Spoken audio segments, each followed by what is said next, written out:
Assalamualaikum warahmatullahi wabarakatuh.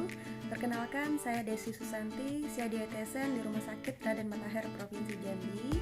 Dalam video ini saya akan memberikan contoh untuk NCP pada pasien dengan dyspnea, CHF, DM tipe 2 dan riwayat hipertensi step 1. Semoga video ini bisa memberikan manfaat untuk teman-teman semua.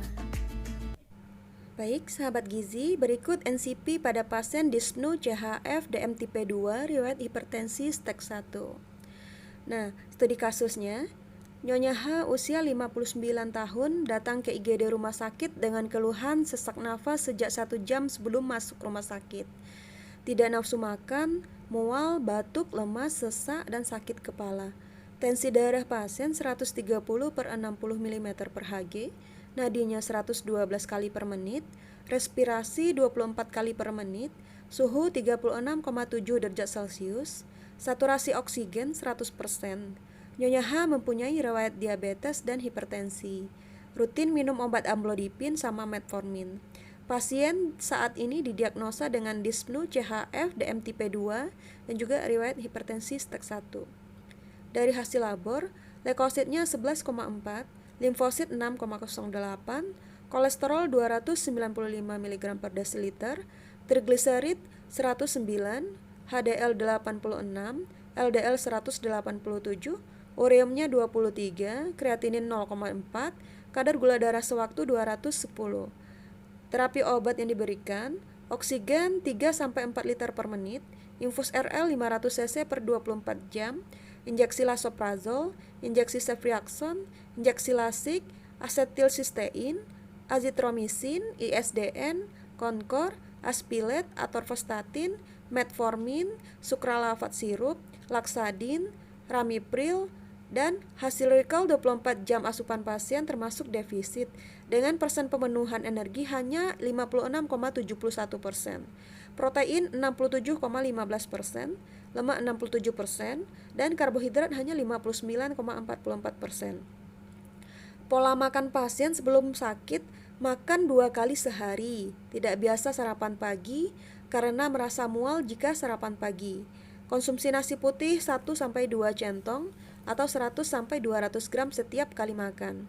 Lauk hewani seperti ayam dan daging itu jarang.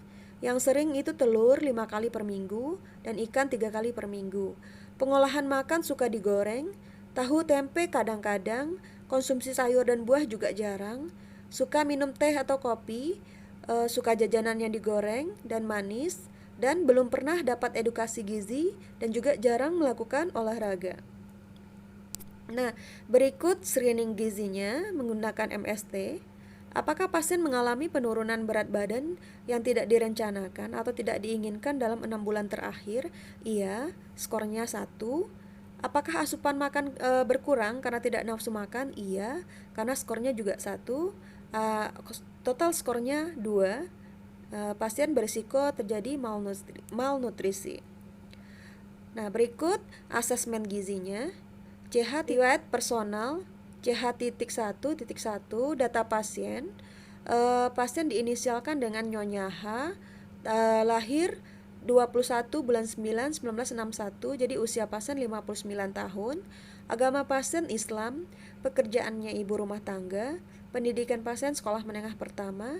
Tanggal masuk rumah sakit tanggal 2 bulan 5 2020 dengan DPJP Dr. David SPJP, ruangan rawat ruang jantung kelas 1A dengan diagnosa dyspnea CHF DM tipe 2 dan juga riwayat hipertensi stage 1.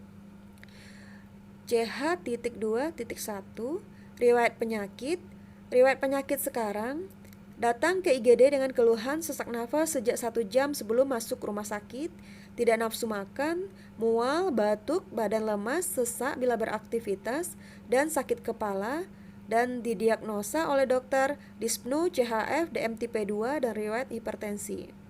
Riwayat penyakit terdahulu, pasien dengan riwayat sakit jantung atau kardiovaskuler sejak tahun 2019, DM tipe 2 juga, dan hipertensi stage 1. Pasien rutin minum obat amlodipin untuk hipertensi dan metformin untuk diabetesnya. Pasien juga pernah 1 kali masuk rumah sakit dengan diagnosa yang sama. Nah, berikut terapi medisnya CH2.2 atau farmakologi. Pasien mendapatkan oksigen 3-4 liter per menit, infus RL, injeksi lansoprazol, injeksi ceftriaxone, injeksi lasik, asetilsistein, azitromisin, ISDN, Concor, Aspilet, atorvastatin, metformin, sukralfat sirup, laksadin, dan ramipril. Nah, berikut CH.3.1 yaitu riwayat sosial. Riwayat sosial ekonomi pasien. Pasien seorang ibu rumah tangga, memiliki 4 orang anak. Suami sudah meninggal sejak 2 tahun yang lalu dan sekarang tinggal bersama anak pertama yang sudah berkeluarga. Agama pasien Islam. Berikutnya FH1.1.1 yaitu food history atau riwayat gizi. Riwayat gizi sekarang, sebelum masuk rumah sakit nafsu makan turun karena batuk, sesak, dan mual, dan sakit kepala. Hasil rekal 24 jam, energi pasien 869,5 kilokalori, protein 38,6 gram, lemak 28,5 gram, karbohidrat 136,7 gram. Berdasarkan kebutuhan pasien kita bandingkan. Sebelumnya energi untuk kebutuhan pasien yaitu 1512 kilokalori, protein 56,7 gram, lemak 42 gram, karbohidrat 226,8 gram. Kita bandingkan hasil recall dengan kebutuhan pasien, kita dapat persen pemenuhan kebutuhan pasien untuk energi hanya 57,5%, untuk protein 68%, untuk lemak 67,85%, untuk karbohidrat 60,27%. Nah, bisa kita tarik kesimpulan untuk persen pemenuhan kebutuhan energi pasien termasuk defisit. Untuk riwayat gizi terdahulu, pola makan hanya 2 kali sehari, tidak biasa sarapan pagi, karena merasa mual jika sarapan pagi. Konsumsi nasi putih 1-2 centong atau 100-200 gram setiap kali makan. Lauk hewani seperti ayam dan daging itu jarang. Yang sering itu telur 5 kali per minggu, ikan 3 kali per minggu. Pengolahan makan suka digoreng, tahu tempe kadang-kadang, konsumsi sayur dan buah jarang, suka minum teh atau kopi setiap pagi, suka jajanan yang digoreng dan yang manis, tidak pernah mendapat edukasi gizi, dan juga malas atau jarang olahraga. Nah, berikut data antropometri pasien. Berat badan 60 kg, tinggi badan 156 cm, indeks massa tubuh 24,6 kg per meter kuadrat. Nah, kita kategorikan status gizi pasien termasuk normal. Berat badan ideal pasien menggunakan rumus Broca modifikasi yaitu 50,4 kg. Data biokimia. Pemeriksaan kimia darah. Leukosit 11,4 termasuk tinggi, limfosit 6,08 termasuk tinggi juga. Nah, menandakan adanya infeksi. Paal lemak, kolesterol 295 mg per desiliter termasuk tinggi juga, di mana normalnya di bawah 200 mg per desiliter. Trigliserid 109 mg per desiliter termasuk normal, di mana normalnya trigliserid sekitar kecil dari 150 mg per desiliter. HDL 86 mg per desiliter termasuk normal, di mana nilai normalnya besar dari 34 mg per desiliter. LDL 187 mg per desiliter termasuk tinggi, di mana normalnya LDL kecil dari 120 mg per desiliter. Untuk faal ginjal, ureum kreatinin asam urat normal.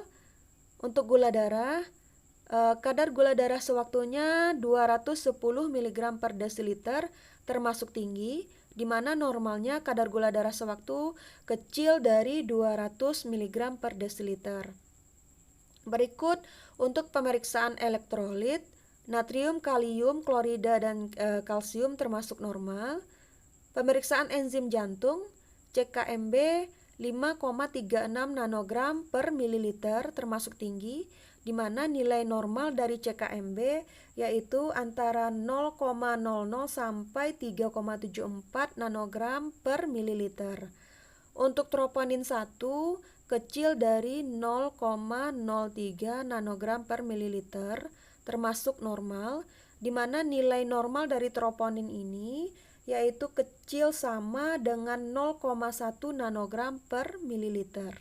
Fisik klinis, fisik tanda vital, keadaan umum pasien lemas atau kompos mentis, tensi darah 120 per 60 mm per Hg, nadi pasien 111 kali per menit termasuk cepat atau takikardi, respirasi 24 kali per menit termasuk adanya gangguan saluran pernafasan di mana pasien mengeluh ada batuk dan juga sesak nafas, suhu 36,7 derajat Celcius normal, saturasi oksigen 100% normal. Fisik tanda klinis, pasien mengeluh mual, sakit kepala, batuk, badan lemas, tidak nafsu makan dan juga sesak. Nah, berdasarkan data dasar yang sudah kita peroleh dari data antropometri, biokimia, fisik klinis, dan riwayat gizi, maka kita bisa menarik kesimpulan untuk diagnosa gizi. Nah, di sini saya mengambil beberapa domain. Yang pertama domain intake, yang kedua domain klinis, yang ketiga domain behavior. Untuk domain intake, di sini saya mengambil NI 2.1. Kekurangan intake makanan dan minuman oral berkaitan dengan penurunan nafsu makan, di mana kondisi pasien yang lemas, mual, batuk, dan sesak ditandai dengan intake energi hanya 869,5 kilokalori. Kalau dipersenkan dengan persen pemenuhan yaitu 57,5%. Untuk protein 38,6 gram, yaitu persen pemenuhan kebutuhannya hanya 68%. Untuk lemak 28,5 gram, persen pemenuhannya hanya 67,85%. Untuk karbohidrat 136,7 gram dengan persen pemenuhan 60,27%. Jadi kita kategorikan termasuk defisit. Untuk domain kedua, domain intake kedua, NI 5.4, penurunan kebutuhan zat gizi karbohidrat sederhana berkaitan dengan gula darah yang belum terkontrol akibat fungsi gangguan endokrin yang ditandai dengan hasil labor. Kadar gula darah sewaktunya yaitu 210 mg per desiliter, yaitu termasuk tinggi. Nah, berikut diagnosa domain klinis NC 2.2, perubahan nilai laboratorium terkait zat gizi yang berkaitan dengan penyakit kardiovaskuler, ditandai dengan pemeriksaan laboratorium. Kolesterol total 295 mg per desiliter termasuk tinggi, LDL 187 mg per desiliter termasuk tinggi, dan pemeriksaan enzim jantung atau CKMB yaitu tinggi juga, sekitar 5,36 nanogram per mililiter termasuk tinggi. Nah, berikut diagnosa dari domain behavior NB 1.1, pengetahuan yang kurang terkait makanan dan zat gizi yang berkaitan dengan kurangnya informasi gizi dan makanan atau tidak pernah mendapat edukasi gizi, ditandai dengan pola makan yang salah, kurang bervariasi, pasien suka makan makanan yang manis, digoreng, dan berkolesterol tinggi seperti telur. Untuk domain behavior kedua, NB 2.1, kurangnya aktivitas fisik yang berkaitan dengan malas melakukan olahraga yang ditandai dengan jarang melakukan olahraga atau jalan pagi. Nah, berikut kita masuk ke langkah berikutnya yaitu intervensi gizi. Kita tentukan dulu tujuan diet. Pertama, memberikan makanan yang adekuat untuk mempertahankan berat badan tanpa memberatkan kerja jantung. Yang kedua, menghindari bahan makanan yang tinggi sumber kolesterol, lemak jenuh, dan karbohidrat sederhana dan juga natrium. Ketiga, meningkatkan konsumsi serat larut air yang terdapat di sayur-sayuran dan juga di buah-buahan. Nah, berikut syarat dan prinsip diet. Energi diberikan sebesar 25 kilokalori per kilogram berat badan ideal dengan memperhitungkan faktor aktivitas, faktor stres, dan koreksi umur. Yang kedua, protein cukup 15% dari kebutuhan energi total, lemak sedang 25% dari kebutuhan energi total, 10%-nya berasal dari lemak jenuh, 15% berasal dari lemak tidak jenuh. Untuk karbohidrat 60% dari energi total, kolesterol kecil dari 200 mg per hari. Berikut asupan serat dianjurkan 25 gram per hari dengan mengutamakan serat larut air yang terdapat di dalam sayur dan buah-buahan. Untuk natrium sekitar 1000 sampai 1200 gram per hari atau setara dengan garam dapur 4 gram per hari atau 1 sendok teh. Bentuk makanan disesuaikan dengan keadaan pasien, cukup vitamin dan mineral, mengurangi konsumsi makanan yang manis, gurih, makanan yang diawetkan atau yang dikalengkan. Cairan cukup lebih kurang 2 liter per hari. Pemberian makanan memperhatikan 3J, yaitu terjadwal, terjenis, dan juga terjumlah. Nah, untuk perhitungan kebutuhan pasien, di sini saya menggunakan rumus Perkeni 2015 karena pasien ada komplikasi di diabetes. Nah, untuk kebutuhan energi pasien, kita menggunakan rumus Perkeni yaitu basal energi expenditure 25 kali berat badan ideal yaitu 1260 kilokalori. Total energi expenditure dengan memperhitungkan faktor aktivitas ditambah dengan faktor stres dan dikurangi dengan koreksi umur. Kita dapat hasilnya yaitu 1512 kilokalori. Untuk protein 15% dari total energi kita dapat 56,7 gram. Untuk lemak 25% dari energi total yaitu 42 gram. Karbohidrat 60% dari energi total yaitu 226,8 gram. Nah, berikut cara pemesanan diet ND 1.1. Nama diet jantung 2 DM 1500 kilokalori, rendah garam 3. Bentuk makanannya bubur. Cara pemberiannya melalui oral. Frekuensinya 3 kali makan utama ditambah dengan 2 kali selingan. Berikutnya pemberian edukasi E1.4. Memberikan edukasi tentang diet jantung, diet diabetes meletus dengan garam rendah, dan juga dengan memberikan brosur atau leaflet dan juga menambahkan bahan makan penukar. Nah, berikut contoh menunya. Mungkin teman-teman ahli gizi semua atau sahabat gizi semuanya bisa lihat di slide ini. Nah, langkah berikutnya kita menentukan rencana monitoring dan evaluasi. Nah, parameter apa saja yang harus kita ukur di sini? Yang pertama yaitu asupan. Asupan di sini targetnya besar dari 70%. Kenapa hanya 70%? Kenapa tidak langsung 100%?